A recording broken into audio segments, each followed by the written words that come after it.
Bonjour à tous et bienvenue dans cette vidéo d'analyse hebdomadaire sur les cryptos. Nous sommes le 10 décembre et il est 16h40. Alors en fait, je n'ai pas grand chose à dire. Je fais la vidéo parce que on l'a fait de façon hebdomadaire, mais je n'ai pas grand chose à dire car les marchés sont flats, ils sont morts et ils ne savent pas dans quel sens ils veulent aller.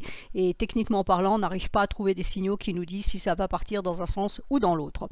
Donc, je vais voir un certain nombre d'actifs. Donc on va commencer par le BTC. Alors, le BTC, voilà la situation. En journalier et en hebdomadaire, vous avez la projection de la Kijun hebdomadaire. Donc, comme il y a un niveau ici et un niveau ici, je les mets tous et on a un autre niveau ici. Donc, en fait, cette zone-là, entre 46 875 et 48 875 sur 2000 $, ça yoyote, voilà, et ça n'a pas de tendance. Donc, hier, on a cassé à la baisse ici. Aujourd'hui, on est venu tester. Pour le moment, on retourne en dessous de la Kijun. Donc, normalement, ça voudrait dire que c'est baissier, mais on reste quand même au-dessus de ce niveau-là. La lagging span a tapé, elle est passée au-dessus et là elle rétrocède en dessous, mais elle reste au-dessus de ce niveau-là. Donc vous voyez que voilà, on n'a pas de signal qui dit il faut vendre ou pas. Donc j'ai mis un signal de vente ici qui est à 46 875 parce qu'effectivement je pense que si on arrivait finalement à casser ce niveau-là, on pourrait vendre. Maintenant vendre, j'ai un autre niveau à 45 900 ici, un autre ici à 45 200 et on a le point bas ici à 43 pardon 648. Donc vous voyez que bon la baisse il n'y a pas une grosse amplitude. Donc je pense qu'on peut encore travailler cette zone là, c'est un petit peu mon avis. Maintenant effectivement si on venait à casser le dernier point bas, le point bas du sell-off du 4 décembre, à ce moment-là, on pourrait envisager la Kijun mensuelle ici à 36 490. Pour le moment, c'est pas ce qui est écrit. Pour le moment, on travaille une zone. Vous voyez qu'ici, on avait travaillé longtemps, mais on était dans le nuage, donc c'était zone d'équilibre. On peut très bien continuer à faire comme ça avant tout d'un coup de prendre une direction. Toujours est-il que ce n'est pas haussier. Ça, pour le moment, je peux l'affirmer. On est sous le nuage, on est sous la Kijun hebdomadaire, donc c'est clair que c'est pas haussier. Mais ce n'est pas baissier pour autant. Donc, comme je l'ai dit tout à l'heure sur Twitter, désolé, mais c'est neutre, il n'y a rien à faire sur cet actif. Alors, ça c'est le BTC index. Maintenant, si je prends le BTC en futur, qui donc lui ne cote pas le week-end, contrairement à l'autre, on a la même chose. Hein. La lagging span est passée sous sa Kijun. La seule différence entre les deux, c'est qu'elle n'a pas traversé son nuage. Donc pour moi, elle ne valide pas de baisse. Voilà, c'est un petit peu l'idée. Elle ne valide pas de baisse. Donc tant qu'elle va rester sous la trendline, on peut supposer que c'est baissier, mais il va falloir qu'elle passe ce bout de nuage. Voilà, c'est la différence entre les deux.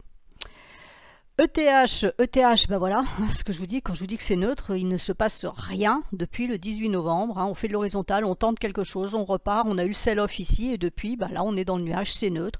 Donc, tant qu'on est en dessous de la Kijun à 4187, il n'y a rien à faire.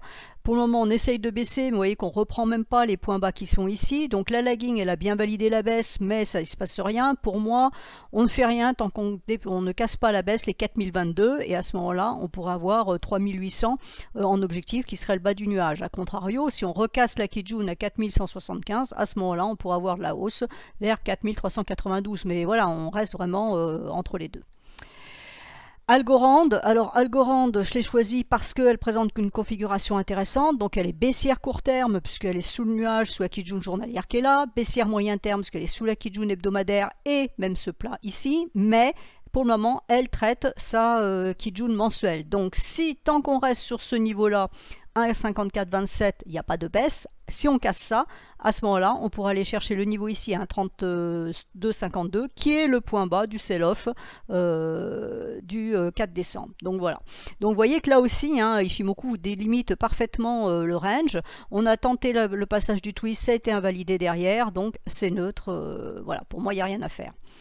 Sur Atom, alors Atom lui casse la Kijun mensuelle, donc on pourrait dire, ben là c'est bon, on a un signal vendeur, on peut y aller, mais même pas, puisqu'on n'a pas encore cassé le dernier point bas à 21,80, et il ne se passe rien, quoi. On a eu une forte impulsion ici. Alors est-ce que aujourd'hui les tests qu'on voit, et qui ont l'air de fonctionner, parce qu'à chaque fois on retourne tester, et on a l'air de vouloir clôturer en dessous, alors bon, d'ici ce soir il peut encore se passer des choses, ça va être effectivement l'accélération baissière. Toujours est-il qu'il faudra attendre la cassure du dernier point bas à 21,80.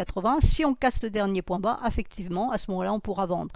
Et l'objectif sera à 20,12 ici, voire si on va chercher très très loin, hein, à 16,77. Si par contre on reprend la Kijun mensuelle, à ce moment-là, ça sera la Kijun hebdomadaire à 26,30 qui sera en objectif. AVAX, alors AVAX, elle n'est pas trop moche par rapport aux autres, hein, parce qu'elle est quand même beaucoup moins profonde, beaucoup moins basse, on va dire, hein, relativement parlant par rapport au point haut. Pour le moment, la Kijun hebdomadaire tient. Hein, voilà, on est allé la chercher, on a tenté de pénétrer le nuage, mais on est en train de latéraliser ici. Et vous voyez que c'est la lagging span de son côté qui travaille les prix. Alors là, pour le moment, elle attaque sa Tenkan. Donc, est-ce qu'elle va remonter entre la Tenkan et la Kijun ou au contraire casser ce niveau-là? Je ne sais pas. Donc, c'est pour ça que je vous ai mis un niveau à 80-50. Si on casse les 80-50, à ce moment-là, on pourrait être baissier. Alors, attention, hein, il faudra dépasser le niveau ici à 74-40. Mais ici, effectivement, on pourrait être baissier parce que du fait, on casserait le nuage journalier, donc on donnerait bien un signal de renversement.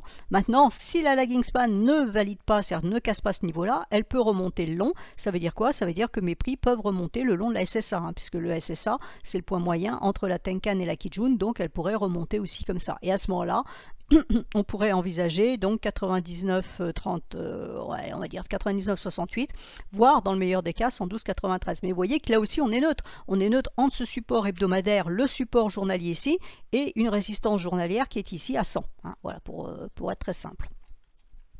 Ensuite, nous avons EGLD, pardon. Donc EGLD, je l'avais mis pour ceux qui ne savent pas scroller sur Twitter, je vous la remets. On est en train de travailler le bas du nuage. Donc le support est ici, il est à 270,56. Il faut casser ce niveau-là pour envisager plus de baisse. Alors j'ai mis deux flèches, pourquoi? Parce que là on aurait un premier signal baissier pour aller chercher ce niveau-là qui correspond à la Kijun hebdomadaire et à la lagging span qui pourrait aller chercher le nuage en support.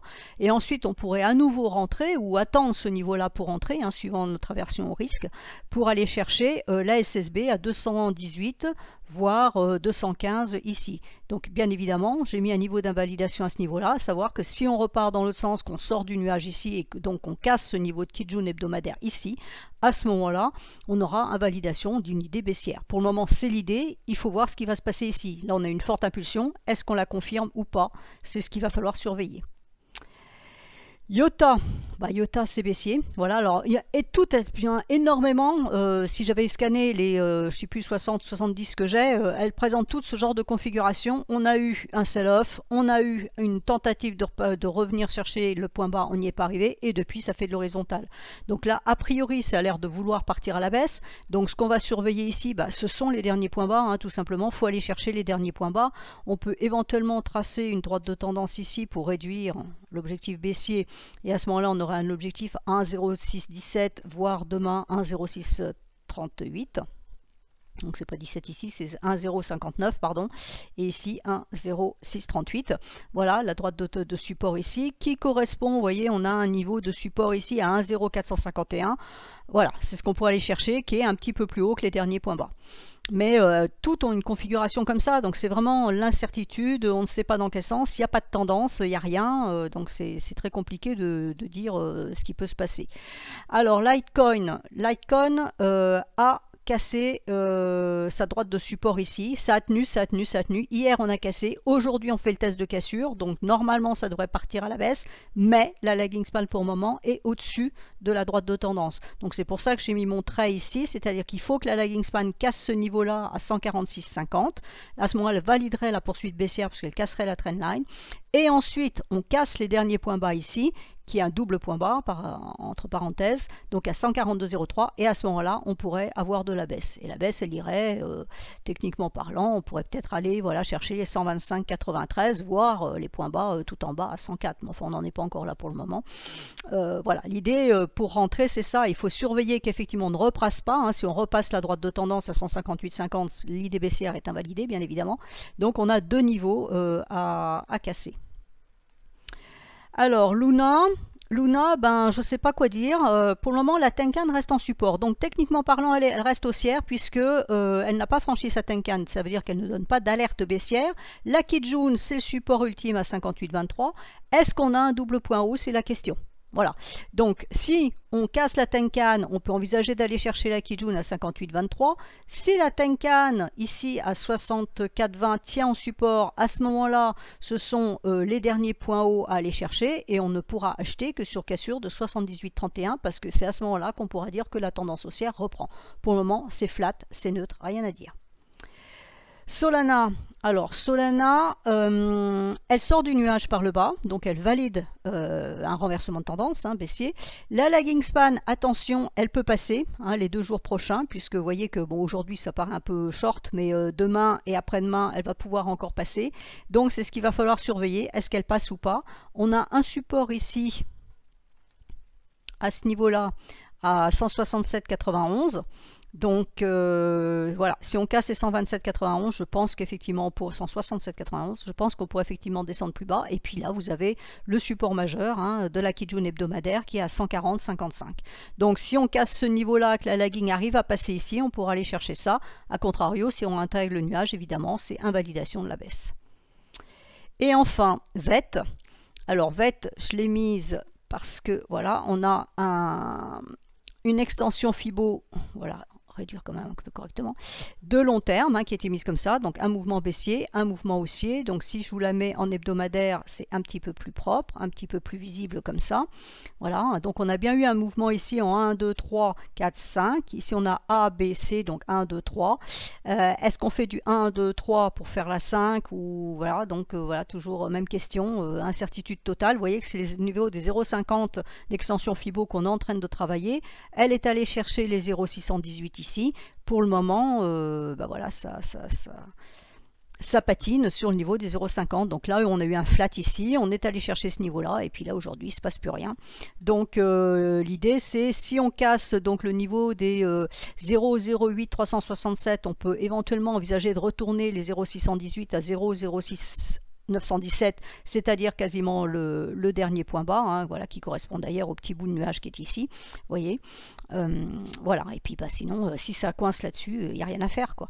Donc voilà, grosso modo, pour moi, il n'y a strictement rien à faire parce qu'il n'y a pas de tendance, donc à part les gens qui font de l'intraday, qui vont aller chercher des petits mouvements, soit, mais sinon, même sur 2 ou 3 jours, on ne peut rien faire. Vous voyez bien qu'ici, vous avez un coup bleu, un coup rouge, vous avez beaucoup de volatilité, donc c'est plus dangereux qu'autre chose. On a toutes les chances pour se trouver dans le mauvais sens, c'est ce qu'on appelle dans notre jargon la machine à laver, hein, c'est qu'on part dans un sens et puis on repart dans l'autre et puis on ne sait pas trop où on va. Quand il n'y a pas de tendance, c'est dangereux, on n'y va pas. Alors si je prends l'indice des altcoins, en général, vous voyez que quand même les alts pour le moment sont baissières de façon générale. Hein. On travaille une Kijun hebdomadaire, donc ça c'est du moyen terme. À court terme on est baissier puisqu'on est sous le nuage. À moyen terme pour le moment on n'est pas baissier puisqu'on reste encore au-dessus de la Kijun hebdomadaire, mais il faut qu'elle tienne, donc voilà. Mais vous voyez que les alts pour le moment sont baissières de façon générale. Et quand on compare avec le BTC, ben, pour le moment ça sous-performe le BTC. Même chose, vous voyez qu'on est allé chercher la Kijun ici. C'est la Kijun qui a renvoyé les prix à la baisse, c'était bien haussier, et là on est reparti à la baisse. Donc pour le moment, le BTC surperforme, enfin est meilleur, on va dire, que les alts, puisque on est baissier sur les alts.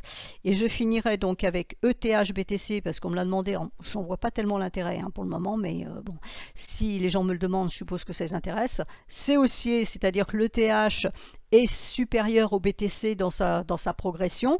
Tant qu'on reste au-dessus de la Tenkan, pour le moment, bah voilà, on est inférieur, hein, puisque les 2 bougies sont rouges, donc ça veut dire que ETH monte moins que le BTC ou baisse plus vite que le BTC, enfin prenez le sens que vous voulez, mais disons que l'ETH sous-performe le BTC, mais tant que la Tenkan est ici, on peut considérer que ça reste haussier, donc que globalement ETH effectivement serait plus intéressant que le BTC.